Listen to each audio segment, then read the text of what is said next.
Friends, நான் ஒரு தேவதை. ரொம்ப கஷ்டப்படுறவங்களுக்கு வரம் கொடுத்து உதவி பண்ணுறது தான் என்னுடைய வேலை. இந்த ஊருக்கும் நான் அதே காரணத்துக்காக தான் வந்திருக்கேன். அதனால இந்த வழியில யாராவது கஷ்டப்படுறவங்க வராங்களான்னு பார்ப்போம். அப்படி அந்த தேவதை பேசிக்கிட்டு இருக்கும்போது அந்த வழியில வந்த ஒரு பெண்மணி, நீங்க நீங்க யார்? நீங்க பார்க்கவே ரொம்ப வித்தியாசமா இருக்கீங்க. அது இல்லைம்மா, இந்த ஊரில் மழையும் இல்லை, விளைச்சலும் இல்லை, எப்படி தான் பொழப்பு நடத்துறது? அதனால தாம்மா இந்த ஊரை விட்டு நான் போய்கிட்டு இருக்கேன்.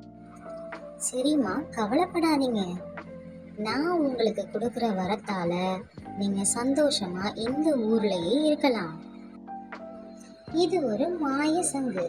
இந்த சங்கு கையில் வச்சு நீங்கள் மனசில் என்ன நினைச்சாலும் அது உடனே நடக்கும்.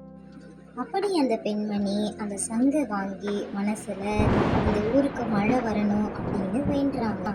அவங்க வேண்ட ஆரம்பிக்கும் போதே மழை வேகமா பெய்ய ஆரம்பிக்குது. அப்புறம் அந்த தேவதைக்கு காலில் விழுந்து அவங்க நன்றியை தெரிவிச்சாங்க. பாத்தீங்களா ஃப்ரெண்ட்ஸ், திடீர்னு அவங்க லைஃப்ல ஒரு மாற்றம் ஏற்பட்டுச்சு.